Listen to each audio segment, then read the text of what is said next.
Bola Não Para está no ar para você que acompanha através da Vivo TV, canal 26 Fibra, pelo site do Canal de São Paulo, canal sp.com.br, meu canal no YouTube, se inscreva lá, canal do Fred Júnior, toda semana uma entrevista inédita falando de esporte para você. Hoje a gente vai falar da Lei Geral do Esporte, está chegando aí, foi aprovado na Câmara, está sendo aí analisado no Senado, poderemos ter mudanças nas leis que regulamentam o esporte, inclusive mexendo até para o nosso lado da comunicação também, mas vocês têm visto aí nos jogos de futebol, os jogadores, antes de dar o pontapé inicial, colocando a mão na boca, tampando em forma de protesto, né, com essa mão na boca, dizendo que eles não foram ouvidos em algumas mudanças da Lei Geral do Esporte que impactam, né, o dia a dia do jogador de futebol, principalmente na questão trabalhista, dos direitos a serem recebidos pelos atletas. A gente vai falar a respeito deste assunto e também a legislação esportiva em relação ao futebol feminino. É isso aí, vamos também falar desse lado, o futebol feminino que vai ocupando mais espaço, não só na mídia, mas de repercussão, de divulgação e de competições pelo Brasil, até pela obrigação dos clubes terem a equipe feminina para poderem aí seguir o seu caminho normalmente. Eu estou com o Dr. Igor Marcelo Maffei Bellini, que é o nosso convidado hoje do A Bola Não Para. Doutor Igor, muito obrigado por estar aqui no A Bola Não Para, tudo bem?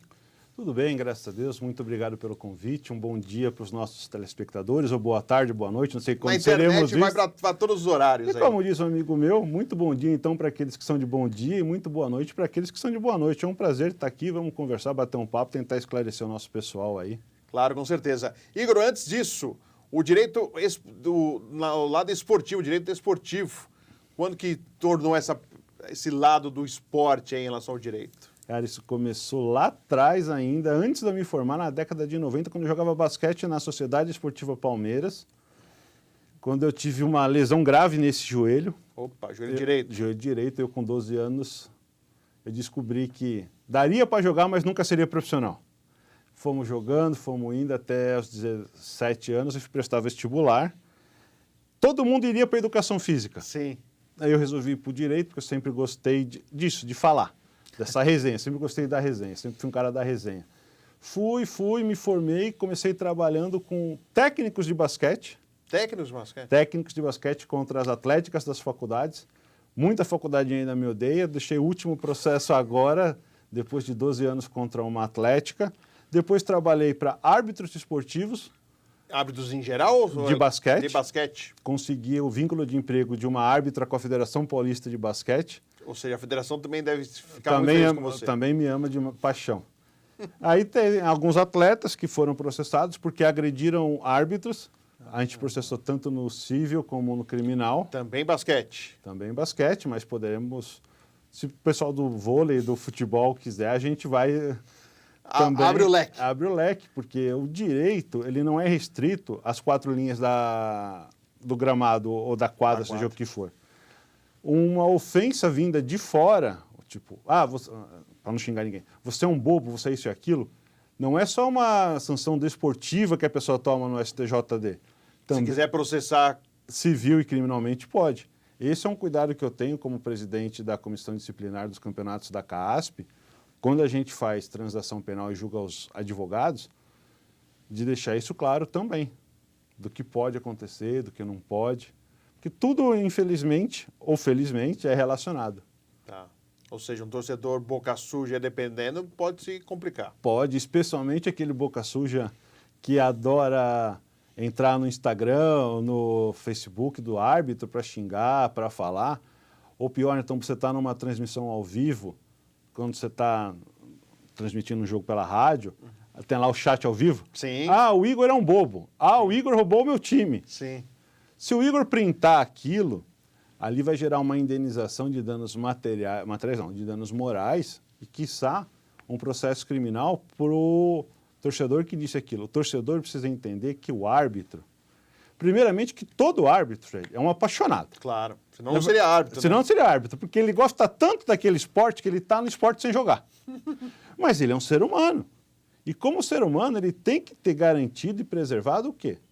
A integridade dele e os direitos. E os árbitros, vou falar de quem advoga muito para árbitros, cara, eles sabem quando é uma ofensa de um jogador no calor do momento.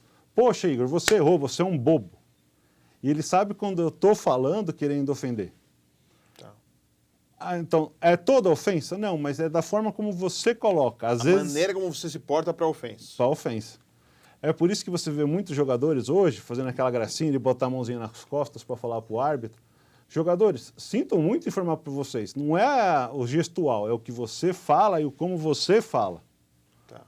E tem, aproveitar que a gente está fugindo um pouquinho do assunto, Sim. eu vou fugir mais um pouquinho. O problema todo, senhor jogador, é quando você dá um passo em direção ao árbitro, mesmo com a sua mãozinha para trás. Se você está com a mão para trás, não quer dizer que você não quer agredir. Se você está querendo manter uma posição respeitosa, não adiante um passo em direção ao árbitro. Você está adiantando o passo para quê? Para que você está indo para cima do árbitro? Porque aquele pessoal que está vendo o jogo da arquibancada ou das cadeiras, se for um esporte que não é o futebol, vai interpretar aquilo também como uma ofensa, uma tentativa de ofensa, pode ser até uma ofensa física. Ah, Igor, mas a mão não saiu das costas. Mas todo o demais de gestos demonstra que tu está querendo ofender. É por isso que hoje você vê o pessoal xingando também com a mão na frente, assim. Sim.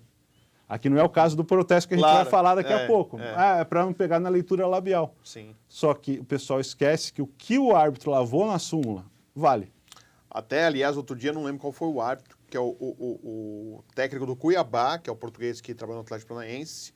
O árbitro chegou perto dele e ele colocou a mão, o Daronco, foi o Daronco.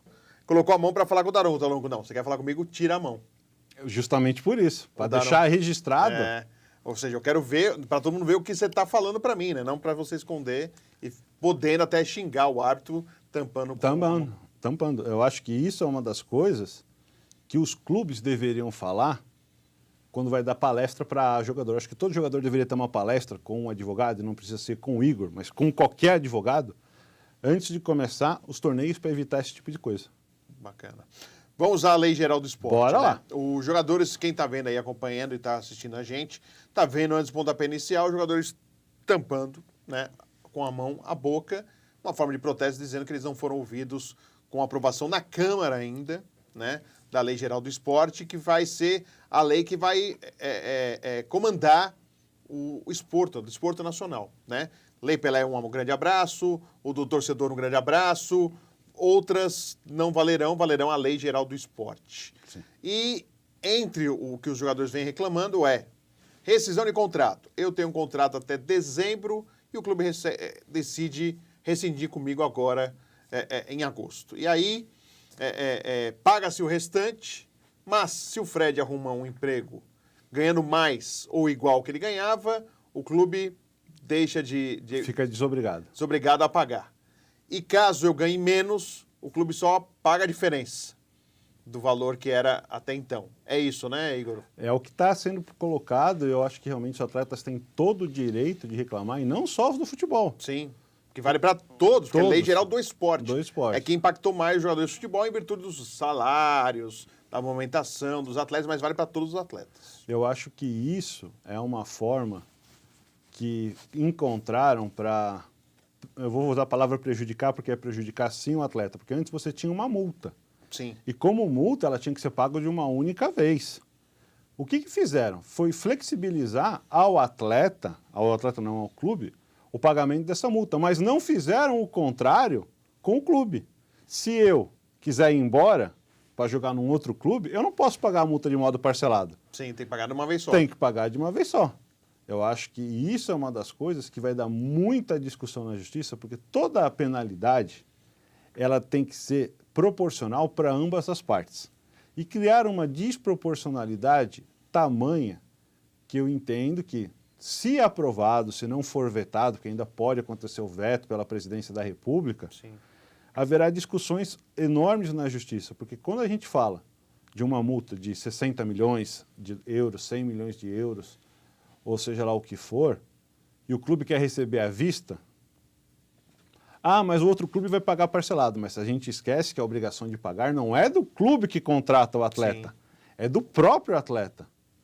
E o atleta tem que receber parcelado, vai se ter discussões sim, dizendo assim, olha, se é para pagar parcelado, eu também quero pagar parcelado, eu quero receber à vista. E aquilo que, infelizmente, vai acontecer.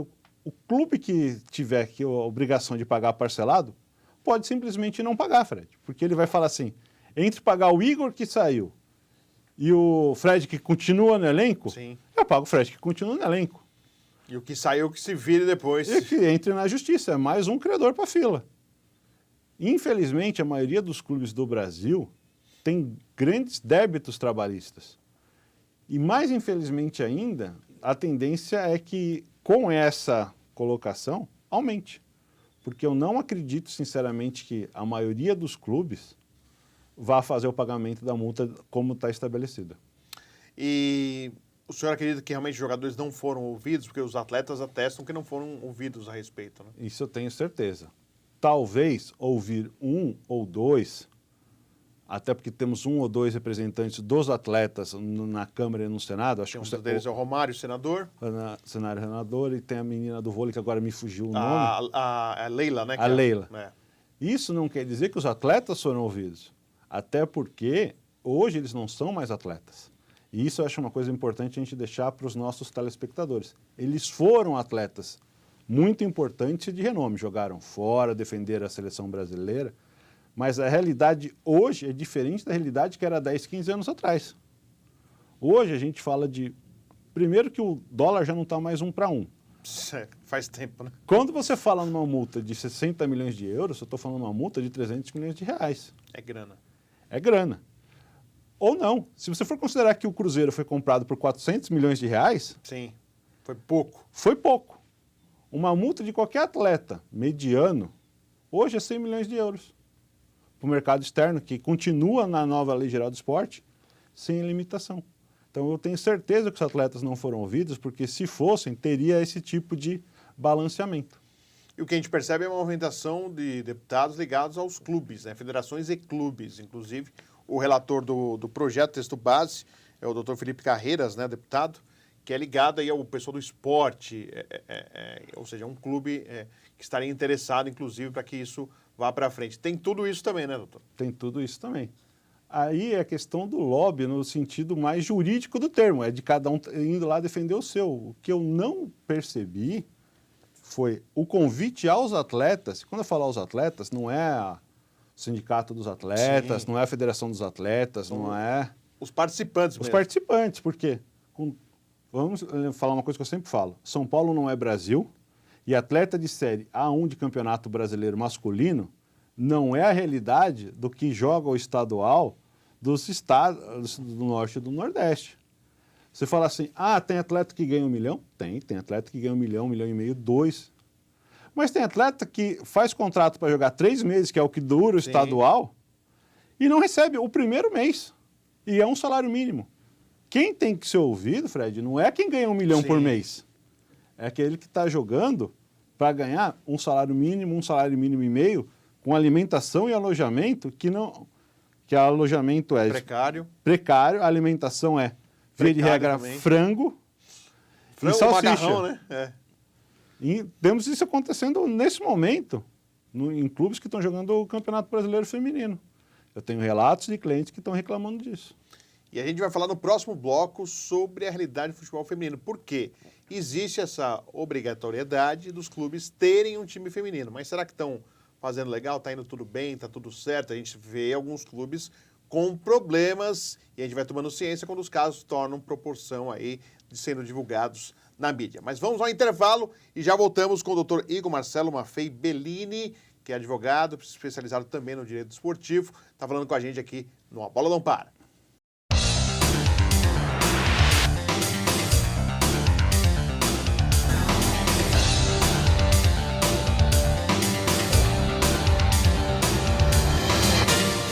Eu estou aqui no empreendimento MN15 no Ibirapuera, Rua Manuel da Nóbrega 812 da Gafisa. Estou com o Piquet da Gafisa aqui que vai contar para você sobre o apartamento. É sensacional, alto padrão, excelente, vale a pena conhecer, não é isso, Piquet? É isso mesmo, Fred.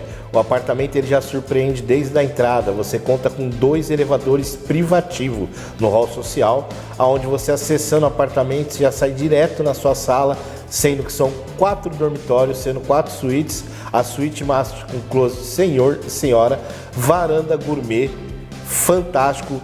Todos os dormitórios contam com persiana de enrolar automática, apartamento maravilhoso. Vem visitar. E para isso tem que fazer o quê, Piquet? Entre em contato no WhatsApp DDD 11 95820 5114, falar com o Piquet da Gafisa. Vale a pena conhecer MN15 da consultora Gafisa, o Manuel da Nóbrega 812, no Ibirapuera.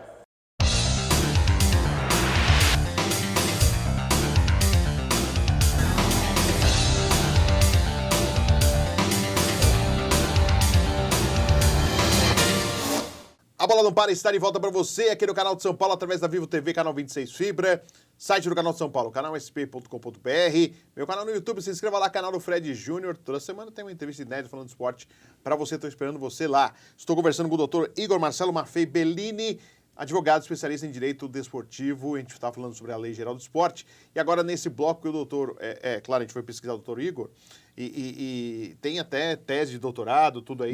Mestrado, perdão. Ligado ao futebol feminino. E vamos falando do futebol feminino que está ganhando espaço de mídia, divulgação. Aí, outro dia, a Copa América sendo transmitida, né, amistosos do Brasil sendo transmitidos em TV aberta, não só fechada. Ou seja, tem muito mais campeonatos brasileiros, paulista, regionais sendo transmitidos aí Brasil afora.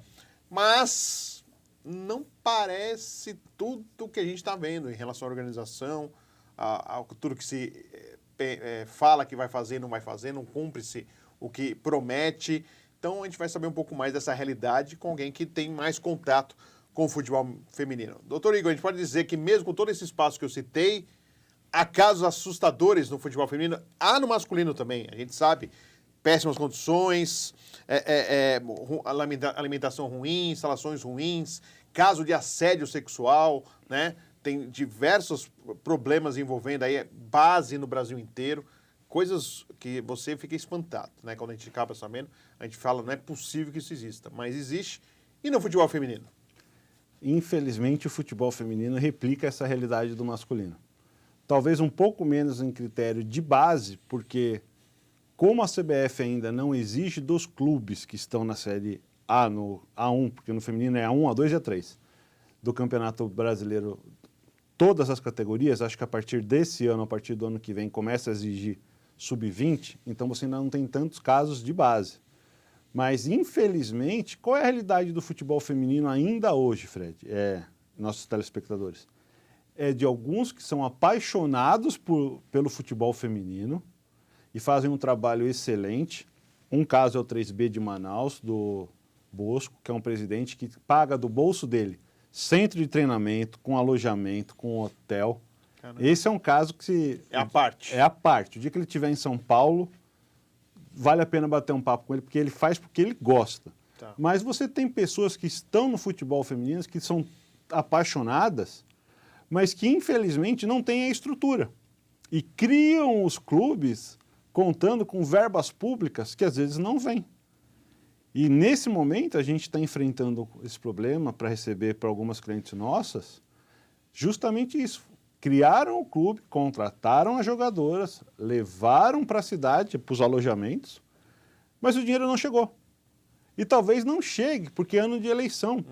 E o Ministério Público está discutindo se essa liberação de verba agora teria fim eleitoral ou não. E nesse tempo, tem jogadora que está sem receber salário desde março. Desde março? Desde março. E aí é a jogadora que tem um alojamento em condições precárias. A alimentação, aquilo que a gente estava falando, é frango e salsicha sim. Frango e salsicha sempre? Sempre. O que é de hoje? Frango e salsicha. O que é de hoje? Salsicha e frango. Exatamente. Só muda a ordem dos fatores, mas o produto é exatamente o mesmo. E estão lá sem receber. Aí você vai falar com o dirigente do clube, o dirigente fala assim, não, ela é amadora. Aí você fala para ele, olha, o campeonato pode até se dizer amador, mas ela é sua empregada porque obedece os requisitos da CLT. E isso é uma das coisas que quem está cuidando da Lei Geral do Esporte precisa deixar bem claro. A Lei Geral do Esporte, ela cuida do esporte, ela não cuida da relação de emprego. Eu acho que isso é interessante a gente falar. Claro. Vamos dar só um passinho para trás. Sim. A CLT é quem define quem é empregado deixa de ser. Claro. Nós vencemos alguns processos, um contra o Fluminense veio falar que futebol profissional no Brasil é só o masculino. Falou isso, Falou. Sua defesa. Na defesa deles, falaram. Isso deu um caso, deu uma repercussão fenomenal na mídia, o pessoal bateu no Fluminense. Claro.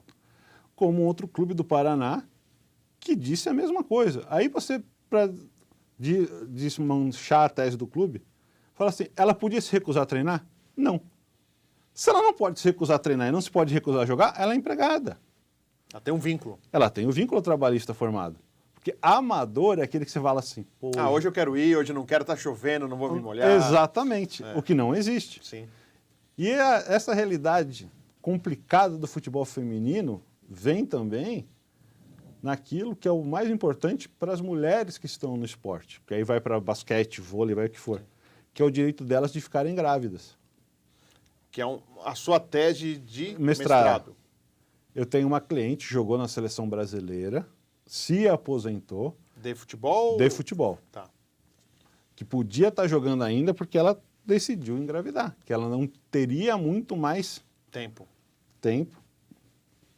Eu posso até citar, porque está no Instagram dela, que ela está grávida, que é a Maurine. Mal, beijo para você. É a Maurine? A Maurine, cliente nossa. E tem uma outra cliente nossa, que essa eu não posso falar o nome, que ela está empregada, ela estava lesionada quando engravidou. Aí a gente precisou fazer todo um trabalho com o clube dela, não para renovar, eles tiveram consciência que precisariam renovar, mas de só acertar as bases da renovação. Tá. Então, nesse mérito, esse clube tem. Falou assim, engravidou, vamos renovar. Mas isso, no Brasil, não é a regra, infelizmente. É exceção. É exceção. Eu acho que isso é uma das coisas que é um parabéns que tem que dar para a Lei Geral do Esporte, que ela fala do direito à gravidez da atleta. Tá. Que, como eu te falei, a atleta, não deve ter que escolher entre ser mãe e ser atleta. Tem que ser garantido. Você não precisa ter alguém que se aposente para ser mãe. Ou então dar um tempo na carreira. Porque o clube hoje, vamos falar de futebol, né, que é uma grande parte do Brasil. Grande parte do esporte no Brasil vem do futebol. Você pode ter a jogadora e usar a imagem dela, até por isso você pagaria o direito de imagem dela como mãe. Você pode fotografá-la fazendo o quê? Treinando no futebol, na academia, no vôlei, mas você pode ter novos patrocinadores. Imagina, em vez de você ter essa caneca como patrocinadora, você pode ter uma caneca de bebê. Sim. E quem é que vai fazer essa publicidade? A jogadora que está grávida. A jogadora que está grávida. É que aos clubes ainda, eles não se aperceberam da importância de lidar com a imagem da jogadora grávida. Mas isso, graças a Deus, veio na Lei Geral do Esporte, essa reforma que garantiu o direito. E antes disso não tinha. Por isso que a gente fez a nossa tese, que era para dar algum respaldo para a jogadora, quando engravidar, não ficar desamparada.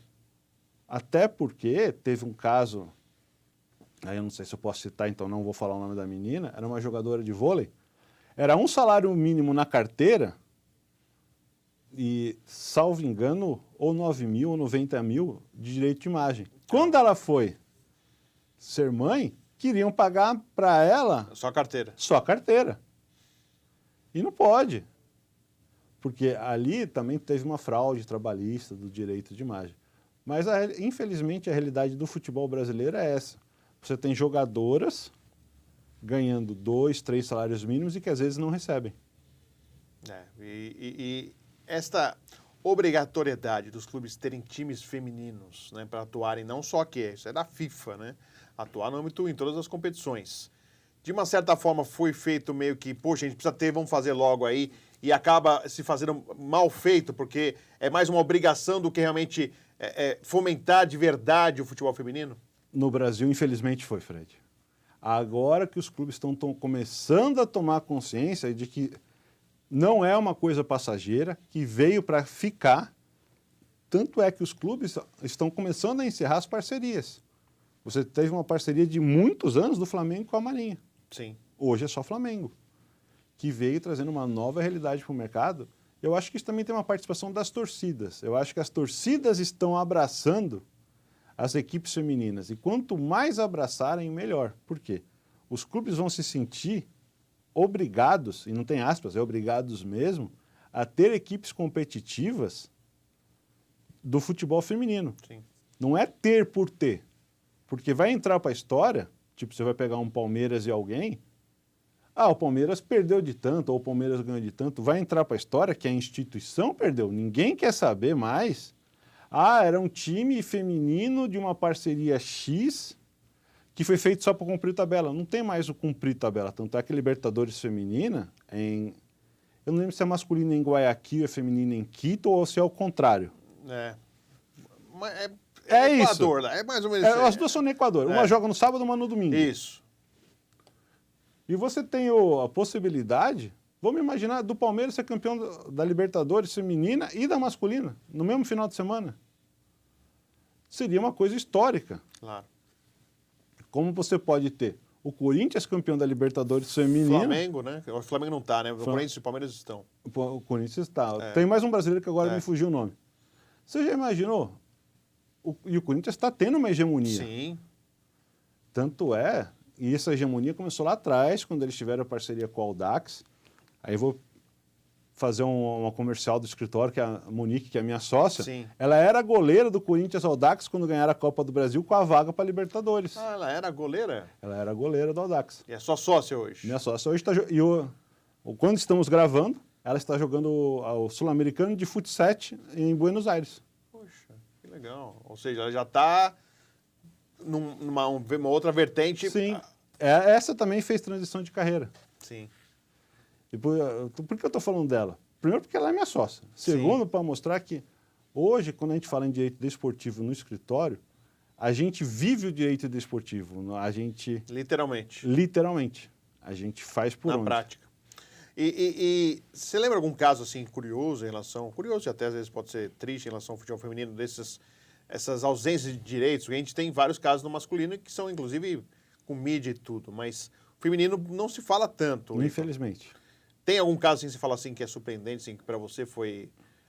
Ou nada te surpreende em relação ao futebol feminino, infelizmente? Olha, é surpreendente pela forma como colocaram. A gente penhorou ano passado um crédito da CBF para um clube de futebol feminino para fazer os testes. A ajuda da CBF, que eles deram ano passado uma ajuda de 50 mil, dinheiro para pagar os testes de Covid. Penhoramos. Aí saiu publicado que a minha cliente seria responsável pelo WO, porque eles não poderiam pagar os exames porque a gente penhorou crédito. Só isso, jogou todo mundo contra a sua cliente? Todo mundo. Lá em Manaus, a gente não é benquisto. Eu imagino.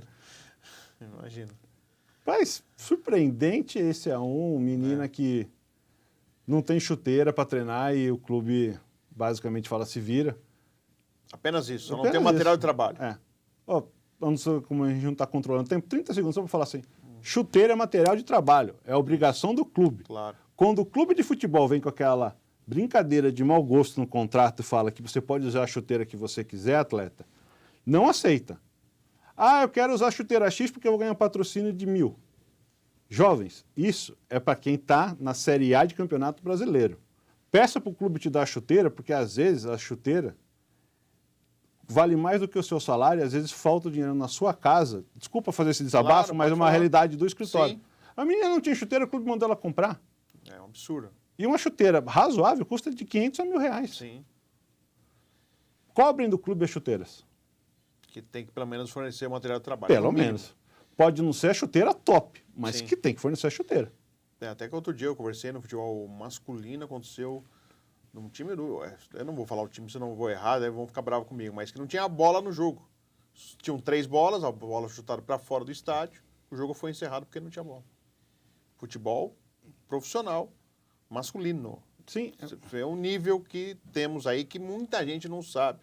Porque, claro, fica só no midiático nos clubes grandes aqui do Que país. é o que eu falei, né? O futebol brasileiro não é Série A de Campeonato Brasileiro Sim. masculino, por causa disso. Doutor Igor Marcelo Maffei Bellini, muito obrigado pela entrevista aqui no Bola Não Para. Sucesso, boa sorte. E vamos voltar a falar mais aí, principalmente em relação ao futebol feminino. Acho importante. O futebol feminino vai ganhando um espaço merecido e que vale se falar bastante sobre o futebol feminino. Combinado? Combinado, muito obrigado pelo convite e voltaremos assim que convidados. Legal, muito obrigado. A Bola Não para por aqui hoje, mas volta semana que vem, sempre convidado inédito para você falando de esporte. Estou esperando você. Até lá!